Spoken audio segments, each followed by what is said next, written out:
She had one file. They had no idea what was inside. Earl Montgomery had just been told no, again. 71 years old, 2 tours in Vietnam, 22 years driving a city bus in Austin after that, and he was standing at window 4 holding his entire service record in a folder held together by a rubber band from a bunch of broccoli, because that is the kind of rubber band that costs nothing. And 3 years of this had left him with nothing better. The clerk read from a laminated card, "Documentation issue. The claim could not be processed." The 4th time, the same card, the same 2 words. But the woman standing 1 step behind him had photographed that card 11 weeks ago. She had spent 8 months building what was now inside the bag she had just set on the counter. And the colonel who had just walked in to remove her was about to cite a regulation she had already proven did not exist in any handbook in the federal government. She set both hands flat on the counter, did not raise her voice, did not turn around. "Can you point me to the governing regulation for that protocol?" Silence. Not the kind that means someone is thinking. The kind that means everyone in that room just realized they had no idea who they were dealing with. 4:09 p.m. or 48 minutes. They didn't know one thing. They were about to find out everything. 8 months earlier, Maya Hartwell was sitting in a converted storage room on the 3rd floor of a JAG satellite office in San Antonio, Texas. The desk had arrived in a flat-pack box. She had assembled it herself on a Saturday afternoon in November, on a floor that had not been properly cleaned since the previous occupant vacated. The 2 filing cabinets beside it were surplus. She had submitted the requisition form 3 times before anyone processed it. The overhead fluorescent light flickered every 40 minutes with the reliability of a system that had learned it could malfunction without consequences. The coffee maker down the hallway took 4 minutes to produce something that tasted like hot water that had heard a rumor about coffee. She had been in that room since 6:47 that morning. She would be there until 11 that night. Her rent was $1,340 a month for a 1-bedroom apartment 11 miles from the base. Her car payment was $287. Her student loans ran $614 a month. Law school plus the undergraduate degree she had financed herself without the GI Bill, because she had enlisted at 19 before anyone explained how to use it. She sent $200 to her mother every month, had done so without interruption for 4 years. After utilities, groceries, and fuel, she had approximately $380 left. She was 34 years old, licensed in 2 states, had prosecuted 11 courts, martial, and won 9. The Army paid her $56,000 a year. None of this was a complaint, it was arithmetic. It was the shape of the life she was operating inside, and she had learned a long time ago that you cannot navigate something you refuse to measure. What she was building in that storage room did not appear in her official assignment log. It had started with a single file, a veteran named James Whitfield, 29 years old at the time of his first claim submission. 2 deployments to Fallujah, the second one in 2012, when the city had started to feel like something that could be survived but not left behind. He had filed for PTSD disability benefits the spring before last, denied that June. Insufficient corroborating documentation. He filed again in September with a statement from his primary care physician and a referral for psychiatric evaluation. Denied that January, documentation format non-compliant. He filed a 3rd time with independent evaluations from 2 treating psychiatrists and a neurology consult from the VA Medical Center in Houston, documenting TBI consistent cognitive deficits. That 3rd claim was still marked pending review when James Whitfield died on a Tuesday morning. He was found in the parking lot of a gas station in Killeen, Texas.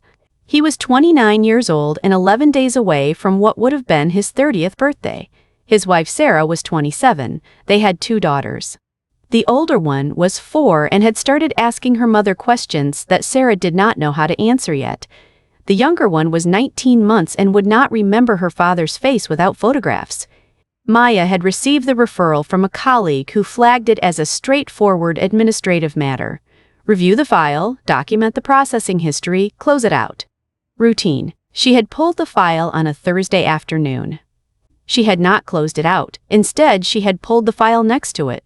And the file next to that. Methodically, the way her mother had taught her, not because the answer was obvious, but because the pattern only becomes visible when you are willing to look at enough data points to see it. She had submitted a formal records request under Department of Defense Internal Audit Authority in December. It took 6 weeks and 2 follow-up letters to receive a partial response. The response contained 312 case files from Fort Aldrin's Regional Claims Processing Center spanning fiscal year 2021 through 2023. She had read all 312. Then she had filed a second request, which took 9 weeks. Her supervisor had asked twice what project she was working on. She had said administrative review ongoing. Both words were accurate. The second batch contained 535 additional files. By the time she had worked through all 847, she had built a spreadsheet 23 columns wide that had taken her 4 months of evenings after 9 p.m. Evenings when she was supposed to be doing laundry, calling friends, sleeping like a person who was not carrying something large and unresolved. The spreadsheet showed that Fort Aldrin's Regional Claims Center had denied PTSD and TBI-related disability claims at a rate of 71% over those 36 months. The national average for comparable claim types during the same period was 21%. She ran the numbers 4 times. She did not trust herself to be right the first time on something this consequential. She was right all 4 times. The denial rate did not distribute randomly across the calendar year. It spiked, sharply and measurably, 34 percentage points above baseline, in the final 6 weeks of every fiscal quarter. The period when processing centers reported to congressional oversight, the period when efficiency metrics were compiled and submitted, the period when a high denial rate looked, on paper, like rigorous quality control rather than what it actually was.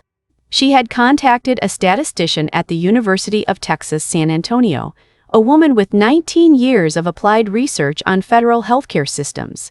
The statistician reviewed her methodology over 2 weeks. Her conclusion, stated in one sentence in her written assessment, was this: the probability that this distribution had occurred by random chance was less than 0.3%. On a Thursday morning 11 weeks ago, Maya had received a call from a number she did not recognize. The caller identified himself as a deputy in the Office of the Department of Defense Inspector General. He asked if she was available for a secure call the following morning at 8 a.m. She said yes. 40 minutes into that call, she had been offered a special investigative representative appointment under the Inspector General's authority. The appointment was formalized under Form IG 7743R. It was signed 3 days later, effective immediately, filed at the federal level. No one at Fort Aldrin had been informed. That was not an oversight.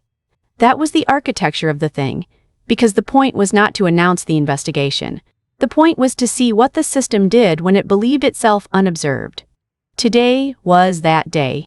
She had 3 appointments that could not move. Clock 1, 5 p.m. The Inspector General's electronic submission portal would close for the quarter. If she missed the window, her evidence package, all 847 files, the statistical analysis, the statistician's assessment, the pattern documentation, would be held under mandatory classification review for 45 days. During those 45 days, the files she had identified could be reclassified, transferred, amended, or processed under administrative language that made inconvenient things disappear without technically destroying them. Clock 2, 7:30 p.m. She had a confirmed appearance before the Senate Armed Services Subcommittee on Military Personnel. The stated subject was systemic delays in PTSD and TBI claims processing. She had spent 6 months securing that slot. Her point of contact on the subcommittee staff had emailed twice this week. Maya had replied both times, confirmed with data. She would be there. She would have data. Clock 3 was not in any calendar she kept on record. At 9 p.m. that evening, in a fellowship hall at a church in Killeen, Texas, Sarah Whitfield was holding a memorial for her husband. James had been gone 14 months. 3 weeks ago, Sarah had called Maya, not to ask for anything specific, just to say that she hoped Maya understood how much it meant that someone had kept looking. Maya had told her she would have answers tonight. She intended to keep that. The numbers were simple and they were brutal.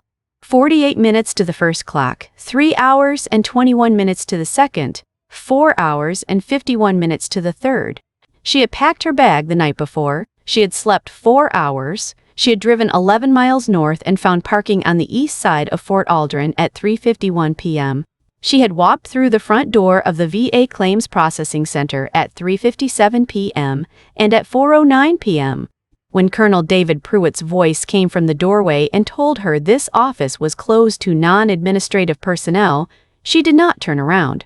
Maya Hartwell was 12 years old the first time she understood what her mother actually did for a living. Not the job title. She had known the job title since she was 6. Veterans Benefits Processor, GS9, VA Regional Office, Oklahoma City, Building 4B. She could spell Veterans Administration before she could reliably spell the word necessary. What she understood at 12 was something different. It was the third Tuesday of November, which meant it was cold in Oklahoma City the way Oklahoma City gets cold. Not the dramatic cold of places with mountains to explain it, but the flat, honest, wind-carried cold of the plains that does not apologize and does not stop. Maya was sitting in the passenger seat of her mother's 1994 Civic with the heat running and a library book open in her lap, waiting. Linda had said 20 minutes. It had been 47. The VA parking lot at 7:30 p.m. in November was a specific kind of empty, not silent. The fluorescent lights in the lobby were still on, visible through the glass from the parking lot, that particular institutional color that turns everything inside it slightly greenish, slightly removed from ordinary life. 2 other cars in the lot, both belonging, Maya would later understand, to people who stayed late because the work was not finished and the work mattered, and those 2 facts did not leave room for a third one about the hour. She went inside. The lobby smelled like recycled air and old coffee from a pot that had been sitting since 2 p.m., and the particular paper dust smell of file boxes, stacked longer than they should have been. A security guard at the front desk did not look up. Maya followed the hallway to the claims processing floor, where her mother sat alone at a workstation with 4 folders spread open in front of her.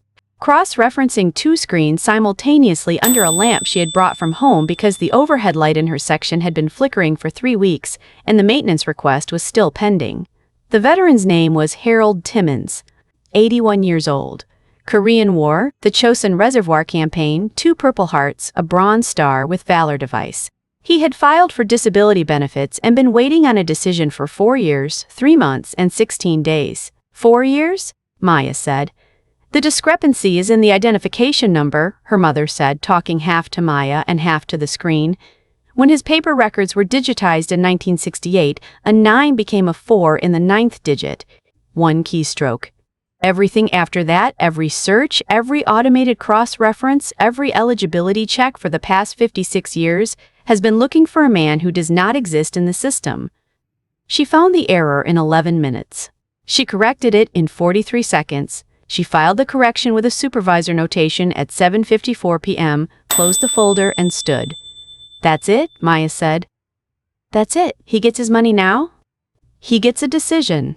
"Which is the first step?" Linda turned off her desk lamp. "It should have happened in 2020. It is going to happen now." "Did you tell him? Does he know you found it?" Her mother picked up her bag. She started toward the door, then stopped in the hallway. She turned around. Her expression was not what Maya expected, not soft, not sentimental. Something precise and unambiguous, the face of a person who has thought something through completely and does not need to revisit it. "He'll get a letter," Linda said, "but he doesn't know someone stayed until 8 o'clock to fix it." "That is not the point," her mother said. "Then what is?" "The point is that he gets what he was owed. The point is not who fixed it or when or what it cost me." She started walking again. Her voice carried back down the hallway, even and unhurried. "The point is the outcome. Everything else is about us, and this is not about us." They drove home in near silence. Maya read 4 more pages of her library book and retained none of them. She was thinking about Harold Timmons.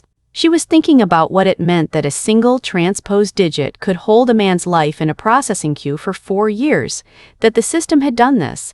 That the system had no mechanism to surface its own error, no internal correction, no alert, no flag, because the system had no incentive to find what it had not been designed to find.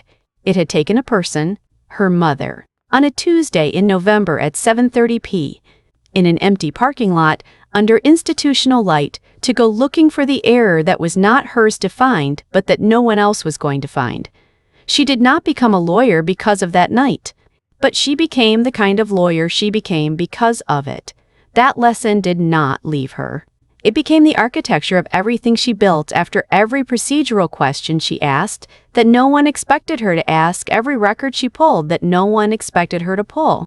Every late evening in a storage room in San Antonio cross-referencing 847 files by the light of a flickering fluorescent tube. It became the reason she had not called ahead to Fort Aldrin before coming today. It became the reason she had driven 11 miles north on a Friday afternoon with a USB drive in her bag and a 5 p.m. deadline on her mind. The system does not fix itself. The error does not surface unless someone goes looking. Going looking costs something: time, energy, comfort, the clock ticking toward 5 p.m.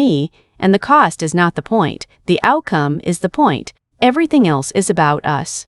3:57 p.m. The Fort Aldrin VA Claims Processing Center occupied the south wing of Building 7, a two-story structure, the color of old concrete that had been retrofitted for its current purpose in 2009 and not substantially updated since. The automatic doors at the entrance took half a second longer than they should have to respond to motion. A sign above the reception desk read, "Serving those who served," the letters slightly uneven, the G in serving noticeably newer than the rest, replaced at some point after the original had fallen. Maya noticed the sign. She noticed the ceiling tile in the northwest corner with its brown water stain. She noticed that the security camera above the entrance was angled 3 degrees too far left to cover the full service window area. She noticed these things not because she was cataloging them in the moment, but because she had been in this building 4 times in the past 11 weeks and had learned it the way you learn a space you intend to understand completely. She walked to the service line and took a position behind a woman in a gray parka holding a manila envelope. There were 4 people ahead of her. The digital wait time board beside the entrance read 22 minutes. It had read 22 minutes during each of her previous visits. She had begun to suspect it did not update in real time. At window 2, Sergeant First Class Patricia Torres was finishing a transaction. Maya had seen Torres twice before, once when she had come in under a research records request, once when she had been in the waiting area reviewing files.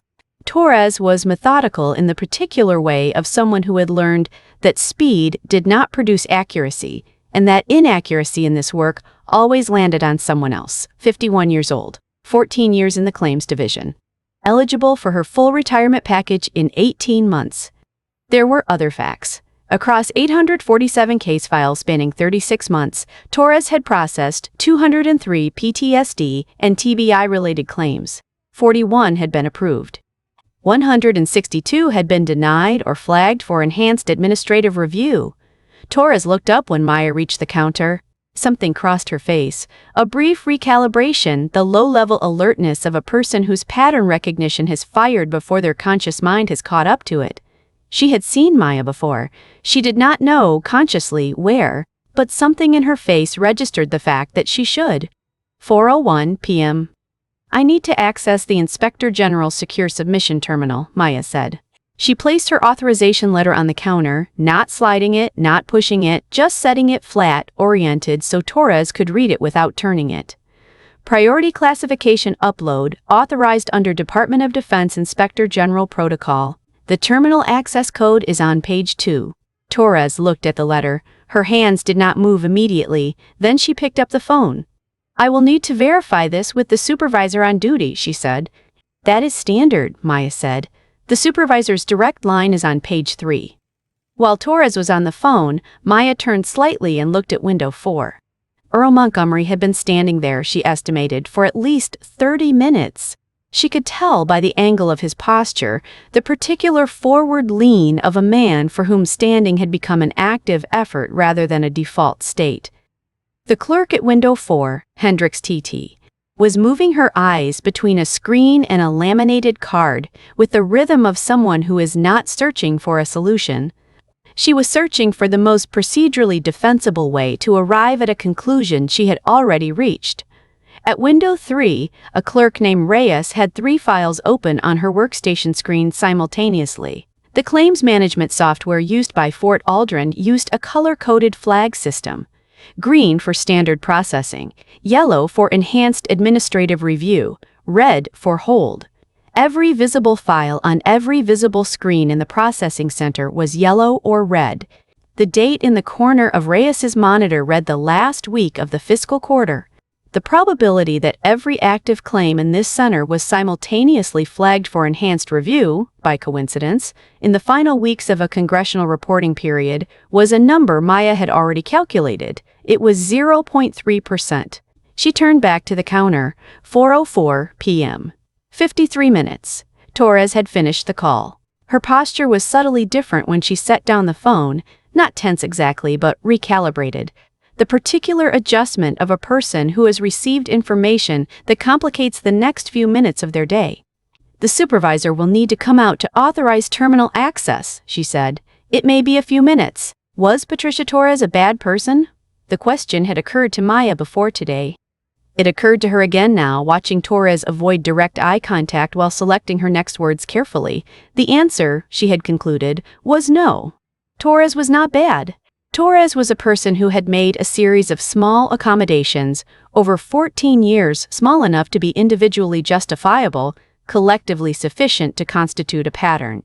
Because she had 18 months left until retirement, and the cost of disrupting the system she worked inside had consistently felt larger than the cost of working inside it. That calculation was not unique to Patricia Torres. That calculation was the system. I will wait, Maya said. 4:07 p.m. Colonel David Pruitt came through the back office door with the specific unhurriedness of a man who wants you to understand that his time has a different value than yours. He was large, not in the way of someone maintaining a physical standard, but in the way of someone who had once maintained one and allowed the structure beneath it to shift while the bearing above it stayed the same. His uniform was correct. His rank insignia were precisely placed. Everything about him communicated a man who believed that fidelity to form was itself a form of integrity, which is a belief that functions well until the day the forms are wrong. He took the authorization letter from Torres without asking. Read the first page. Read the second. Set it down without reading the third. What is the nature of this upload? He asked. Priority Classification Evidence Package, Maya said. Authorized under Form IG 7743R. I am not familiar with that form. The Department of Defense Inspector General verification code is on page 2, Maya said. Direct confirmation is available at the number on page 3. I am happy to wait while you call. 4:08 p.m. 49 minutes. What I need to understand, Pruitt said, is why a JAG officer is requesting access to a secure federal terminal in my facility without prior coordination with this command. Maya looked at him for a moment without speaking. She had a column in her spreadsheet for this. Administrative delay tactics, subcategory 4, procedural legitimacy claims, unverifiable.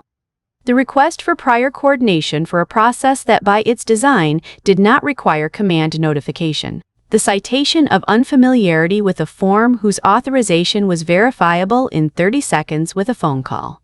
The coordination was conducted directly with the Department of Defense Inspector General's office, she said, as specified in the authorization letter. She glanced at the letter on the counter, still where he had set it, still unread on page 3. Shall I walk you through the verification steps? Pruitt did not pick up the letter. 4:09 p.m. 48 minutes. Captain Hartwell, he said, this office is now closed to non-administrative personnel. She set her bag down on the counter. She did not turn to face him. Instead, she turned and looked at Earl Montgomery, 71 years old, 2 tours of Vietnam, a rubber band from a bunch of broccoli holding his folder together. And she asked, very quietly, about the basis for his claim denial. The silence at Hendrix's workstation lasted 4 seconds. Not long, measured against ordinary time. Long, measured against the kind of time that exists inside a federal processing center at 4:14 in the afternoon, when everyone in the room is waiting to see which direction the weight falls. Hendrix's hands were still above the keyboard. Pruitt had not moved. Maya had not moved. And then Earl Montgomery, at window 4, set his folder down on the counter. Not hard, not in frustration. He set it down the way a man sets something down when he has been carrying it long enough that the act of setting it down is its own kind of rest. He was wearing a Veterans of Foreign Wars pin on the lapel of a jacket that had been good quality once and had been carefully maintained ever since. His hands, when they came away from the folder, were steady. That was what Maya would remember later, not what he said, but the steadiness of his hands. The hands of a man who had survived enough disappointment to stop letting it shake him. "I can come back," he said to Hendricks. "No resentment, no performance of patience. Just a statement, offered the way a person offers a statement when they have run out of other options and would like to preserve their dignity while doing so. If this is a bad time." Hendricks did not look at him directly. "The documentation you have submitted does not meet the current format standards," she said, reading from the laminated card. "Under the Enhanced Record Integrity Verification Protocol, you will need to resubmit with a DD Form 214 that has been recertified within the past 18 months. "That is the same form I have had since 1974, Earl said. "Same discharge papers, same everything. The recertification is required under the current protocol." "Where do I get the recertification?" A pause. "The Regional Records Processing Center can assist with that." "Where is that located?" "That information is available on the VA website." Earl nodded, once, slow. He picked up his folder and began straightening the papers inside it, carefully, deliberately, the way a person straightens papers when they need something to do with their hands so that they do not do something else with their face. He found the rubber band where it had fallen on the counter. He replaced it around the folder. He had been told no 4 times across 3 years. He was preparing to leave with the same dignity he had arrived with, because that was what you did when the system was designed to outlast you, and you had survived enough to understand that and still had to keep living inside it. He slid the folder under his arm. He started for the exit. 4:16 p.m. 41 minutes, Maya ran the numbers. Not the numbers in her spreadsheet, the other numbers. The ones that lived in the part of her mind that was not a lawyer. If she stepped to window 4 right now and used the authority she carried under Form IG 7743R to override the denial and process Earl's file on the spot, she would spend approximately 9 minutes doing it. 9 minutes from a 41-minute window. If those 9 minutes triggered additional escalation, if Pruitt responded by involving base command, if the confrontation extended past 4:35 p.m., the Inspector General's secure terminal had a documented upload speed of 47 megabytes per minute for classified packages. Her evidence package was 2.3 gigabytes. She needed 11 minutes at the terminal, which meant she needed to be seated at it by 4:48 p.m. at the absolute latest. She looked at her watch. She looked at the terminal room door. She looked at Pruitt standing between her and it. She thought about James Whitfield, 29 years old, in a gas station parking lot in Killeen. 3 denied claims and a 4th still marked pending when he ran out of time to keep waiting. She had 847 files that told his story at scale. She had the pattern. She had the statistical analysis. She had the document in her bag that gave her the legal standing to do something about all of it. When you carry the documentation to prove that a system is failing thousands of people and you stop to help the one whose face you can see, are you doing the right thing? Or are you spending the only resource that belonged to all of them on the first person who looked up? She had no clean answer. She had thought about it in the storage room in San Antonio on more than one night, when the fluorescent light was flickering and the coffee was cold and the spreadsheet was open to a column that kept getting longer. She had not found a resolution that satisfied the question. She had found only the version of herself that she was still willing to be. Earl Montgomery was almost at the exit. Then he glanced up. Not at anyone. Not asking anything. Just the reflexive upward look of a man resetting himself after a loss, recalibrating, gathering what he had left. His eyes moved across the room without focus and settled, briefly, without intention, on Maya. He did not know who she was. He did not ask her for anything. He looked at her the way you look at another person in a room where something is happening and you are not certain if they are seeing it too. Then he looked back down. Then he kept walking. Maya turned to face Colonel David Pruitt. She had not turned to face him directly since he had spoken from the doorway. She turned now. He had been in enough confrontations to read them. She could see it in the small shift of his posture as she turned, the recognition of someone who knows that a calculation has just completed.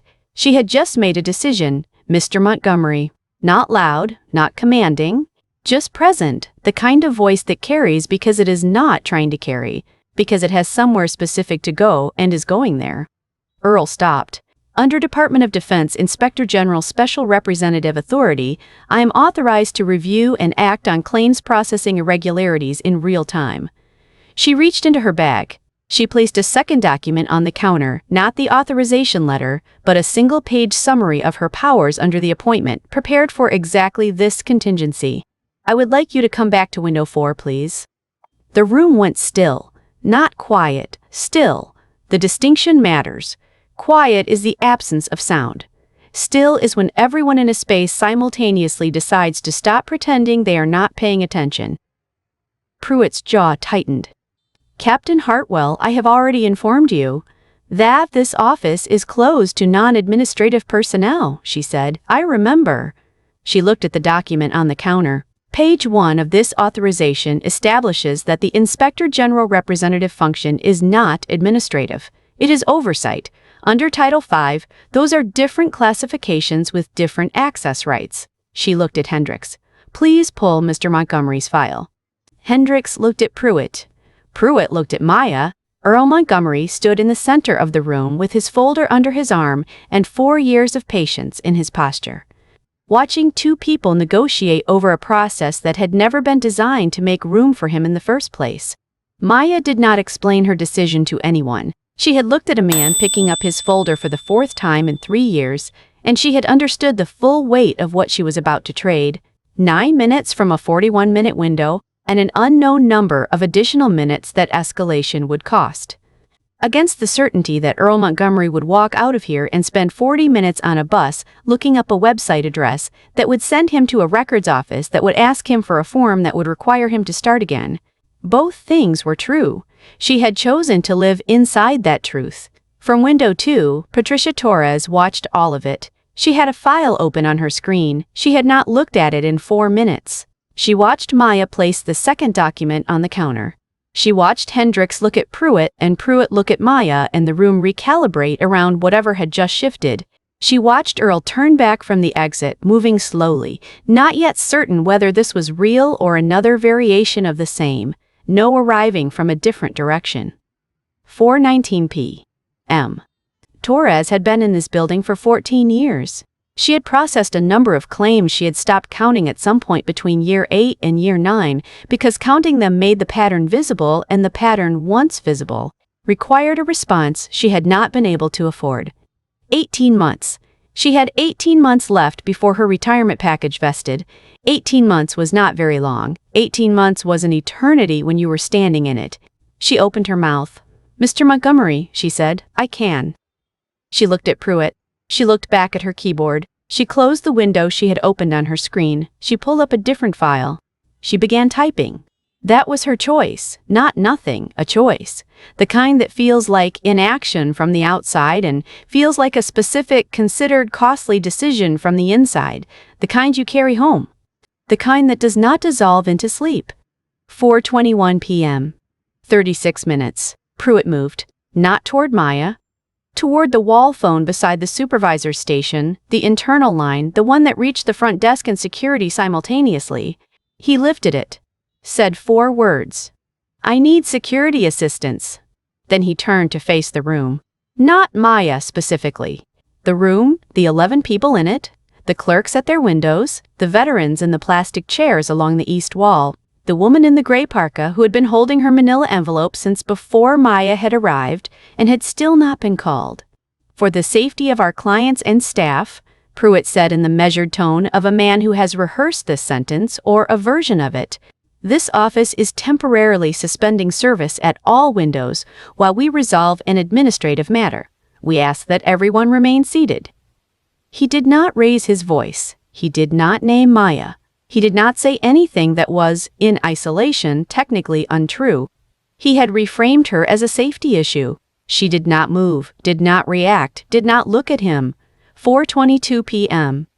In the waiting area, a man in his mid-40s, a Desert Storm unit patch on the shoulder of his jacket, had taken out his phone. He held it low, screen angled upward, a small red indicator in the corner.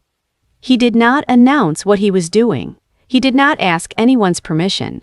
He held the phone the way a person holds something they have decided, on their own authority is important to document. The security guard arrived at 4:23 p.m., a young man in his mid-20s, who took up a position 6 feet from Maya with the expression of someone who has been told there is a problem and has not yet been told what the problem is or what he is supposed to do about it. Captain Hartwell. Pruitt's voice had gone formal, the register of a man who has decided the conversation is now on the record. I am formally requesting that you vacate this facility pending resolution of the authorization questions surrounding your claimed representative status. I am conducting an active Inspector General oversight action, Maya said. If you are disputing the authorization, the verification contact is on page 3 of the letter still on that counter. The letter is under internal review. The review process does not suspend representative authority during the review period. She looked at him directly. That is specified in Section 4 of Form IG 7743R. I am happy to read it aloud if that would help. He had not read Section 4. 4:24 p.m. The terminal room beeped. She heard it across the processing floor, the specific sound of an access code being entered. The lock cycled. The indicator light above the door shifted from green to red.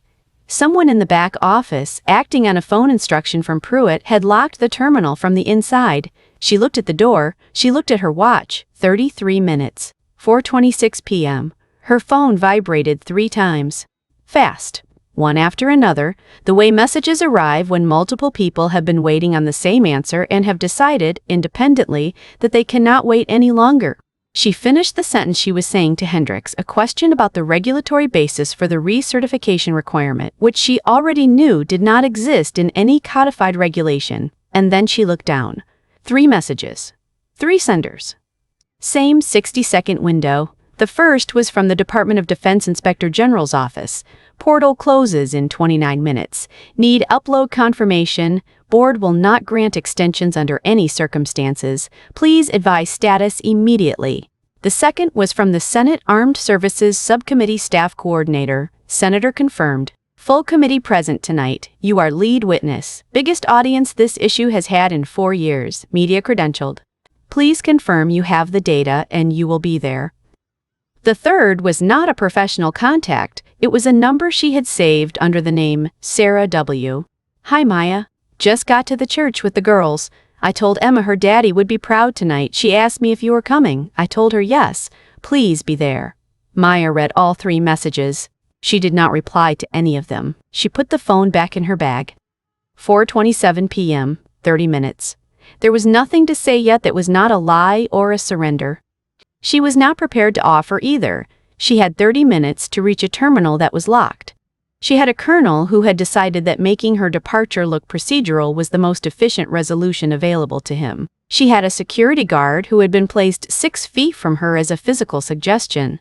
When 3 different people are counting on you at the same time in 3 completely different ways, and the clock is moving faster than you can, who taught you which promise mattered most? She knew the answer. Her mother had taught her without meaning to, in a parking lot in Oklahoma City 22 years ago. The answer was not about which deadline was largest, or which audience was biggest, or which consequence was most severe. The answer was, you do the work in front of you, and then the next one, and you do not stop. Through the glass partition separating the processing floor from the back office, she could see Pruitt on the phone.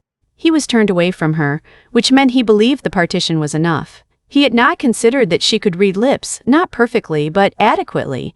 She read, "Get me legal." She read, "Find out who authorized this IG appointment." Someone signed something they were not supposed to sign. He believed the appointment was an error. He believed that if he found the right person in the right office and applied the right pressure, the document in her bag would resolve into a paperwork anomaly. An overstep that could be unwound in the time it took for a quarter to close, and files to be reclassified, and Earl Montgomery to take a bus home to look up a website address.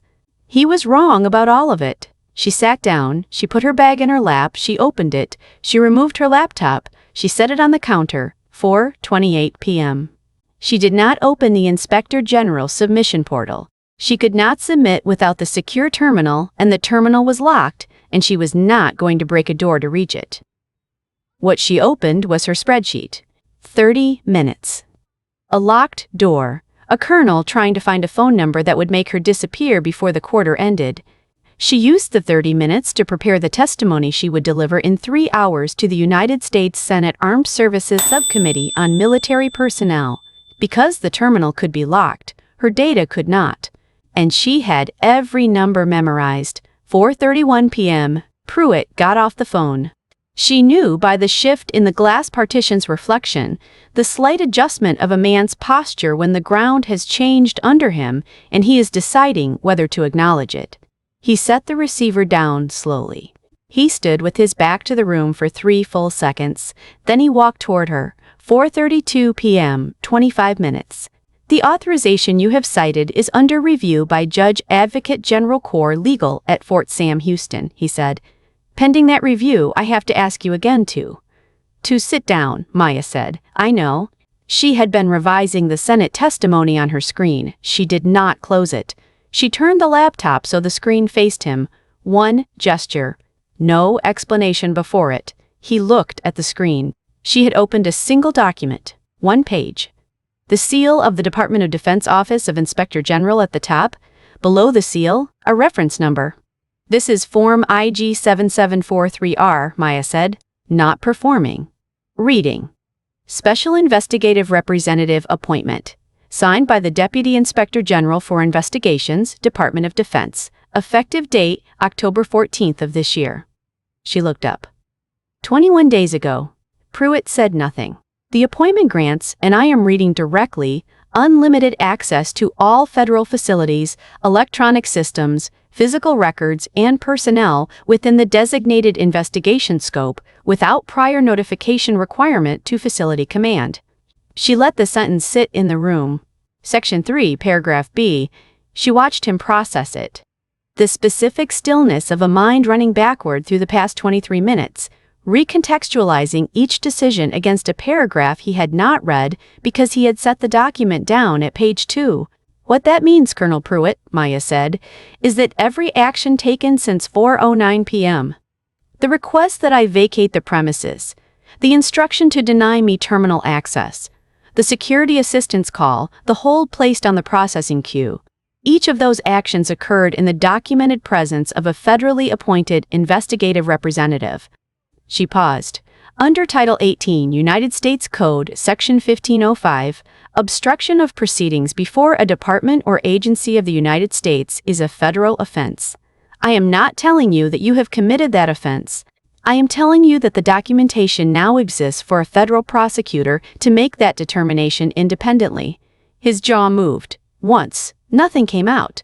She reached into her bag. She placed a second document on the counter. Bound.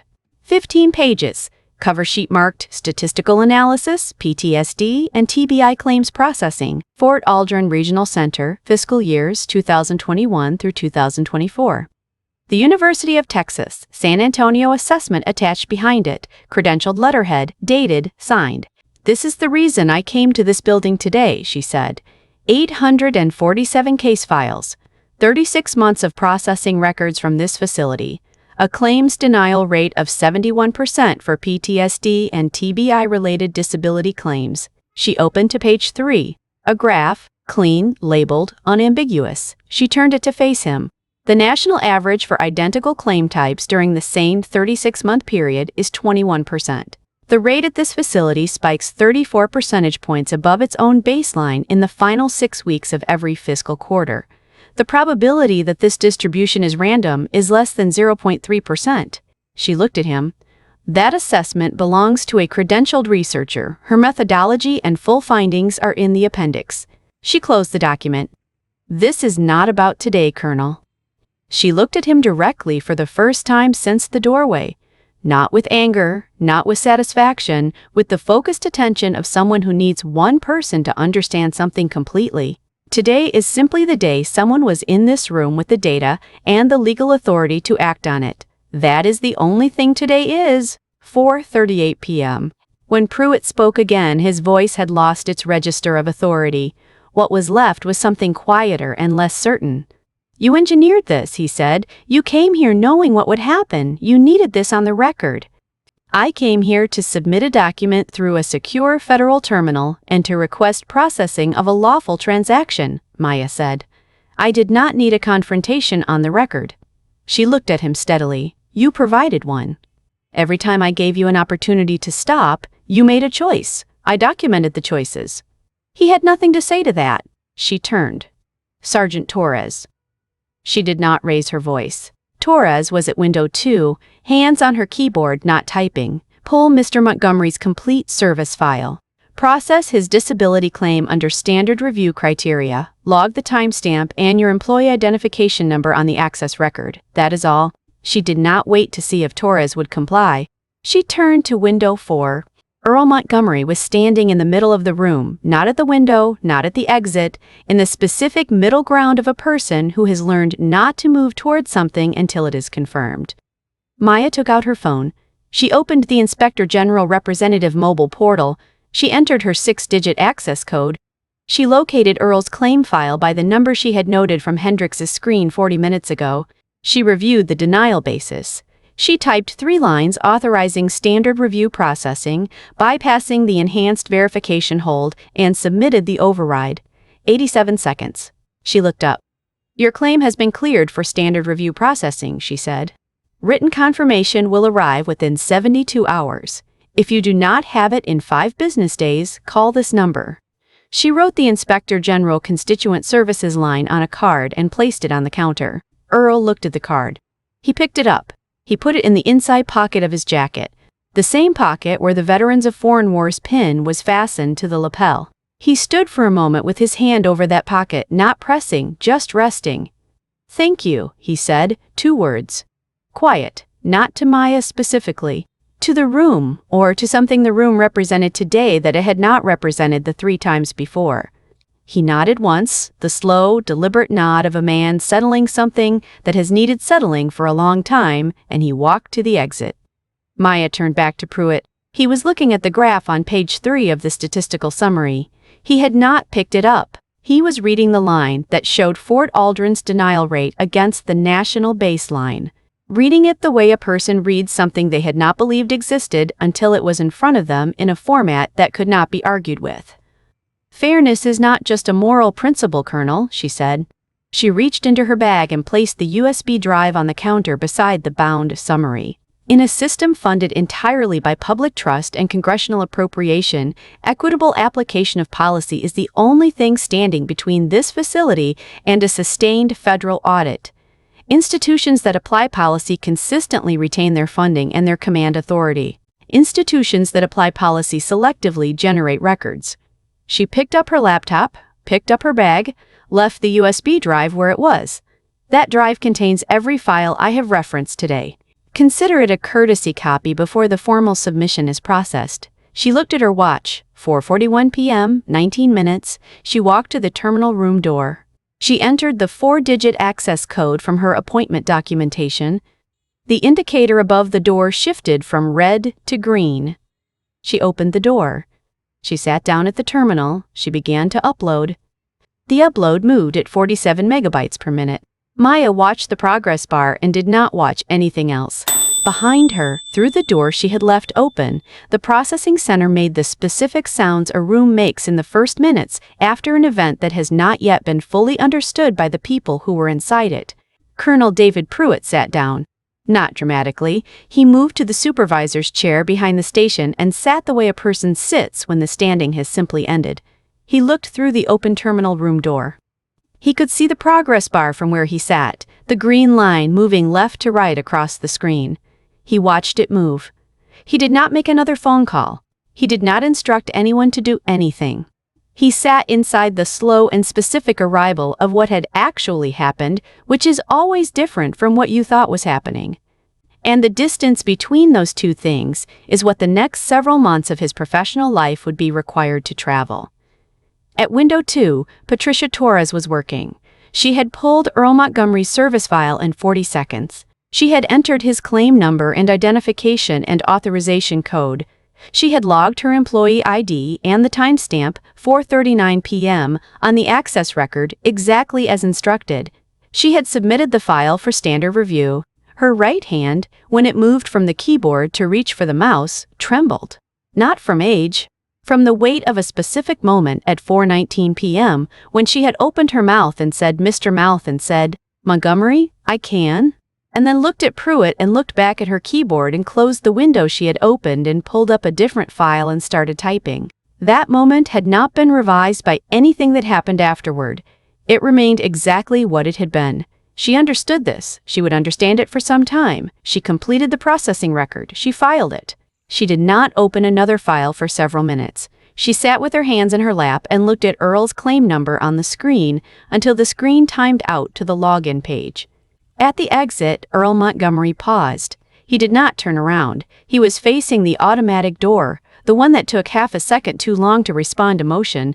He stood in the threshold after the door had opened, 1 foot inside and 1 foot out, looking at the afternoon light on the pavement. Then he nodded. The same slow nod as before, but completed now. Something settled that had needed settling for 3 years and 4 attempts and more bus rides than he had counted. He walked out. The door closed behind him.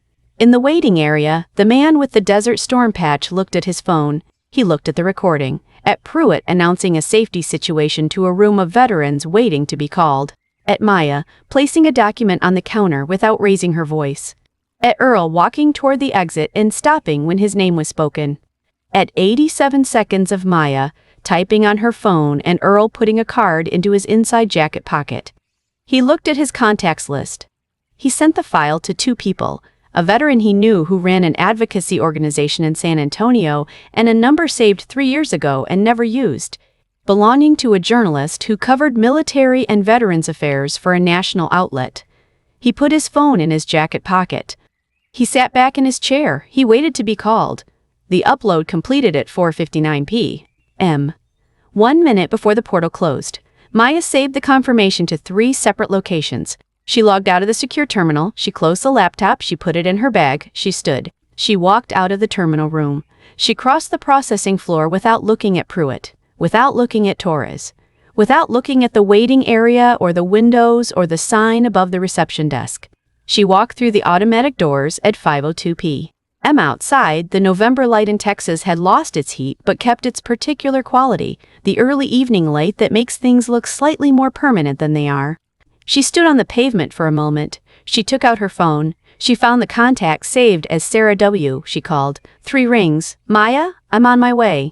She ended the call. She walked to her car. She drove 11 miles south toward a church fellowship hall in Killeen, Texas, where Sarah Whitfield was waiting with 2 daughters in a room full of people who had loved James Whitfield and needed someone to tell them that what happened to him had not disappeared into a processing queue without anyone keeping count. She had the data, she had the confirmation, she had 19 minutes. She drove. 3 months after the afternoon at Fort Aldrin, the story did not end. It distributed itself into people, into records, into rooms that had nothing to do with Window 4 and everything to do with what Window 4 had been doing for 36 months before anyone went looking. Patricia Torres was still at Window 2. She had not been removed. She had not been cited. The investigation had found no evidence that she had actively participated in the pattern of denials, only that she had worked inside it, processed claims within it, and, at 4:19 p.m., on a Friday afternoon, chosen silence over the 2 words she had started to say. That distinction mattered legally. It did not matter to her in the way she had hoped it would. In the second week of December, Patricia Torres submitted a 12-page written account to the Inspector General's investigative team. It documented what she had observed over 14 years of claims processing. It documented what she had seen on November 8th. It documented what she had chosen not to do at 4:19 p.m. and why. Writing it took her 11 evenings. Submitting it meant the account became part of the formal investigative record, which meant it would follow the case wherever the case went, attached to her name, readable by anyone with appropriate clearance for the foreseeable future. She submitted it anyway. She also created something else, without being asked, without authorization, without announcement, a plain language guide for veterans on how to appeal a denied claim, what forms to request, what citations to use, what questions to ask when a clerk reads from a laminated card. She printed 40 copies. She placed one at every service window in the building. She ordered more when those ran out. She had 14 months left until retirement. She still thought about 4:19 p.m. She thought she probably always would. Some weights, she had learned, do not lift. They just become something you are strong enough to carry. Colonel David Pruitt was placed on administrative leave 48 hours after the submission was confirmed received. The review process took 11 weeks.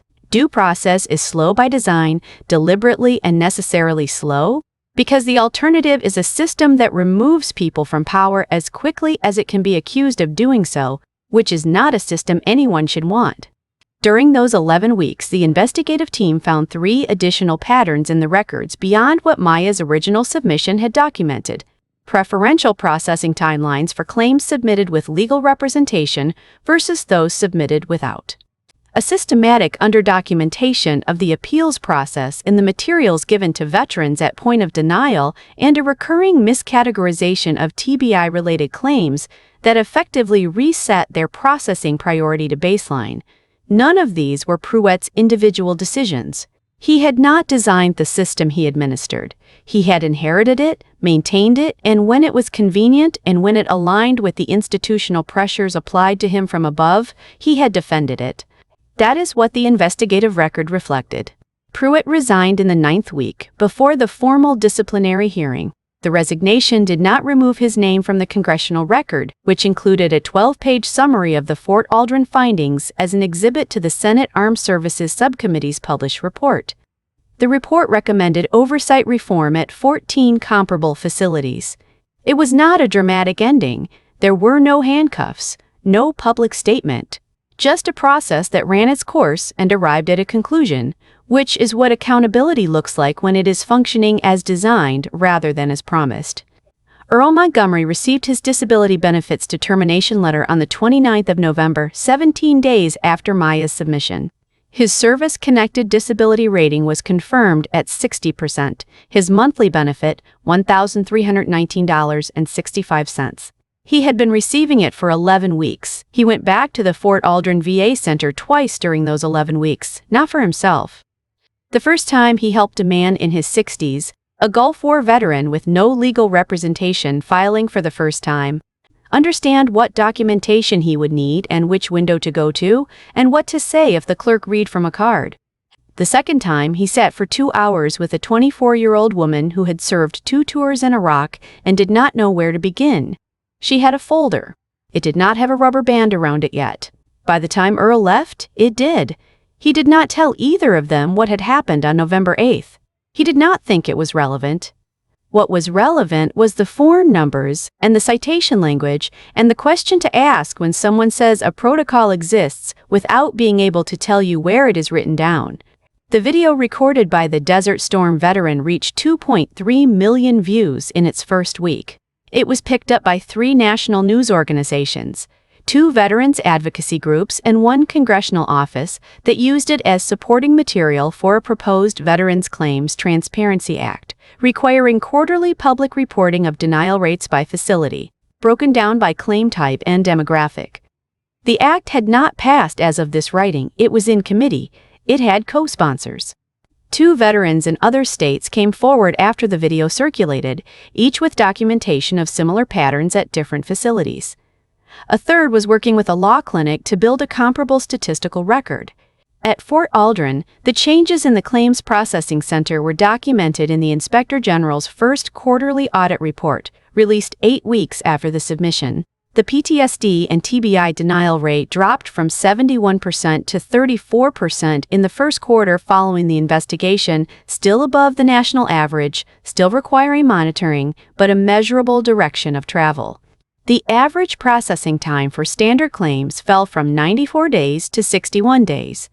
All enhanced verification hold codes were removed from the facility's claims management system within 3 weeks of the audit findings. 312 previously denied claims were reopened for standard review.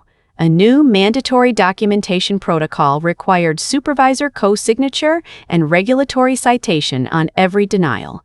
No laminated cards, no protocol that could not be located in a published regulation. The changes were sustainable not because of a press release, but because the Inspector General's oversight presence at Fort Aldrin was extended for 18 months, and everyone in the building knew it. 3 months after November 8th, Maya Hartwell was sitting in a diner in Killeen, Texas. She met Sarah Whitfield here once a month. Today, Sarah had ordered coffee and a piece of pie she was not eating, and she had told Maya that Emma, 4 years old when James died, 5 now, had started drawing pictures of her father. She had a photograph she worked from. The drawings did not look much like the photograph. Sarah said she kept every one of them. Maya was no longer at the Satellite JAG office in San Antonio. She had been offered a position in the Department of Defense Inspector General's Investigations Division. She had thought about it for 10 days. She had declined. She was working independently. She had taken 3 cases, one in Michigan, one in Georgia, one in California, each involving documented patterns in institutional claims processing. She had hired a paralegal and a researcher. Her rent was still $1,340 a month, and she had not yet resolved whether that was going to remain true. She looked at Sarah across the table. She thought about what she had kept from November 8th. Not the confirmation number, though she remembered it. Not the statute she had cited, though she could recite it in her sleep. Not the graph on page 3, or the sound the terminal room door made when the indicator shifted from red to green. What she kept was a smaller thing. Earl Montgomery putting the card in the inside pocket of his jacket. The same pocket as the Veterans of Foreign Wars pin. Carrying his service record and his proof of being recognized in the same place, close to his chest, as if they belonged together. As if the fact of having served and the fact of being seen for it were supposed to live in the same pocket. She had not figured out what that meant yet. She thought she probably needed more time.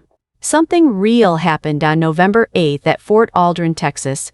A pattern that had been operating for 36 months was documented, submitted, and formally investigated. A man who had been told no 4 times received a determination letter 17 days later. A facility changed its processing protocols in measurable ways. A Senate subcommittee published findings. Other veterans in other states found language to describe what had been done to them. These things are true. They are documented. They are the kind of outcome that justifies the 8 months of evenings and the flickering light and the cold coffee and the spreadsheet that grew to 847 rows. Here is the thing that is also true. Maya Hartwell won because she had Form IG-7743R. She won because she had a law degree and a bar license in 2 states and 8 months of storage room evenings and a statistician who returned her calls. She won because the Inspector General's office answered the phone and offered her an appointment, and because that appointment gave her the legal standing to say this policy does not exist in any regulation. I can locate and have that sentence mean something inside a federal building. She won because she had the document. What about the veteran who does not have the document? What about the man standing at window 4 for the 4th time, who has the same folder and the same rubber band and the same form from 1974 but no appointment letter in his bag? No federal authority, no 11 weeks of data, no number to call that will confirm his credentials in 30 seconds? What about the woman who drove 2 hours because the website said this was the right office who does not know what Title 38 says? Who does not know that a protocol without a regulatory citation is not a protocol at all? How many systems change only when someone with the authority to investigate them decides to go looking? How many people walk through those same doors every single day before someone like Maya walks through them? And after, in the facility she has not reached yet in the quarters before the next audit. In the windows where the laminated cards are still being read, and the numbers in the spreadsheet no one has built yet are still accumulating? What does it say about the design of a system that it requires a federal appointment to expose what a federal appointment should never have been necessary to find? These are not rhetorical questions. They are the questions that Earl Montgomery's case answers and does not answer simultaneously. The system changed at Fort Aldrin, for now, because someone was looking, because someone had the standing to make what she saw matter in a way the system was required to respond to. The question worth sitting with, the one worth losing sleep over, the one that does not resolve into an ending, is what we owe to every person who needed it to change before she walked through that door. At Revenge Oracle, we don't soften the emotion or dilute the message. We tell powerful fictional stories inspired by real-world issues that too many people face in silence. The kind of silence that gets mistaken for acceptance, when what it actually is exhaustion. Have you or someone you love ever been worn down by a system that never had to explain itself? Drop a comment. Someone scrolling right now is still standing at that window, and they need to know they are not alone. Because the conversation doesn't end here, it's just beginning.